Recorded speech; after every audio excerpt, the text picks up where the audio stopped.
So I was Googling something the other day, and I was so desperate for an answer that I even checked the second page of the Google search results.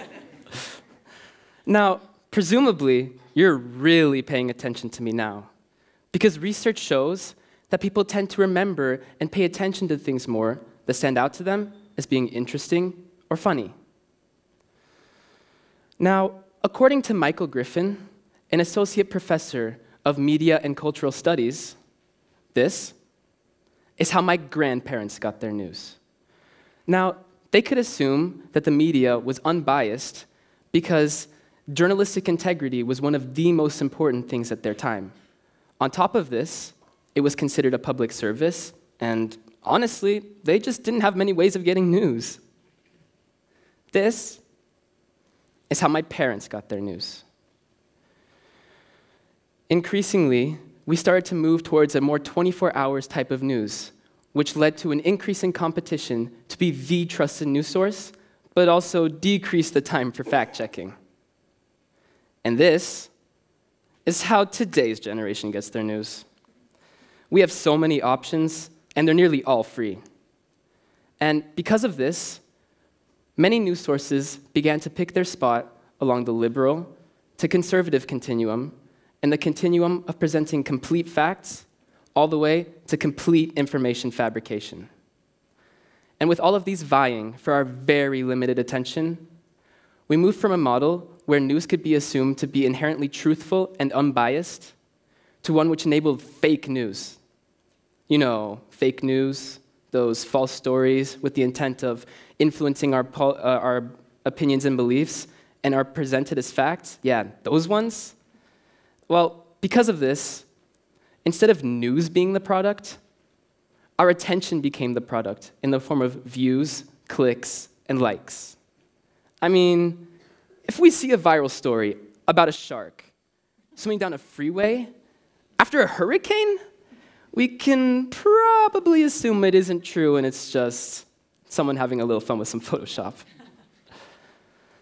So now we're aware of fake news, and we're learning to be discerning about it. So problem solved, right? What if I told you it's actually worse than this? What if fake news isn't all we need to be aware of?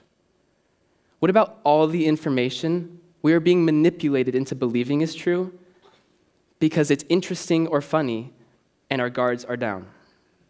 Let me set the scene for you. You've had a long day, you come home, you want to sit down, relax, and be entertained. Your guard is down.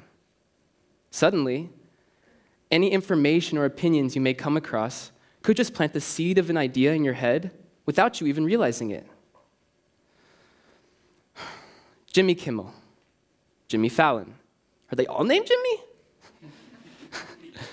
Samantha Bee, Stephen Colbert, and John Oliver. All very funny people. But we need to be aware of how these late-night talk show hosts are influencing our political beliefs and, dare I say it, manipulating us. In fact, take Jimmy Kimmel's tearful and personal resistance to a governmental health care plan on his talk show, which led to a very unusual situation. The president pushing for the plan, yet facing his greatest opposition from, wait for it, a late-night talk show host. We, the youth of today, are increasingly getting our information from non-news sources. In fact, 2018 research from strategic communications firm Broder Partners reveals that nearly half of Gen Z ranked YouTube as their first or second most important source of news. Millennials didn't even come far behind that with 44%, whereas the clear preference for Gen X and Boomers remain traditional sources, such as newspapers and magazines. The study also revealed that, no surprise, entertainment and engagement are becoming increasingly more important. In fact, the younger you are, the more you consider the news you consume on a daily basis to be entertainment versus validated information. Only about 50% of boomers will say that the majority of the media they consume is entertainment. But that number jumps to the mid-70s when talking to millennials and Gen Z. Thus, the need to be discerning is higher than ever before, as the content is interesting and funny, and our fake news alarm bells probably aren't even on. In fact, it isn't just comedy shows that we need to be aware of. This applies to any information that's coming in where we might be forming opinions on politics or news without being aware of it. For example, this could be in an article on your social media feed, such as on Instagram, maybe in a conversation with a family member or a friend. It could be on a YouTube video, and even all those Netflix shows you binge. So, how can we combat having our opinions manipulated by interesting or funny information that is coming in without us realizing that our guards are down? Here are 3 simple tips. Number 1, start by recognizing when a video or a news source you're watching or looking at is not a trusted one. Just a reminder, the comedians themselves will insist that they are not real news. I mean, they're in the comedy business, for crying out loud. And they are not held to any type of journalistic standards. Number 2, get a balanced view. When you find yourself forming a certain opinion on someone, make sure you seek out contrary videos on both sides, those for and against that person, to get a more rounded view. And finally, you can always leverage existing sources that are aimed specifically at us, the youth of today, to combat fake news.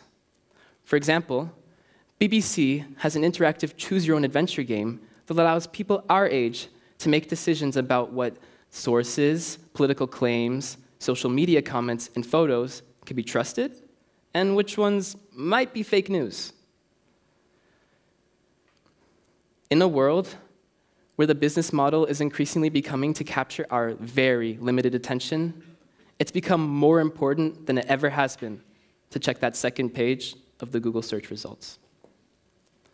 Hopefully, you've enjoyed this talk.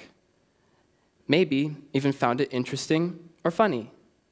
Maybe even interesting or funny enough to have your guards be down and accept everything I've said as the truth. So maybe now you're wondering, was anything in this talk fake news? Thank you.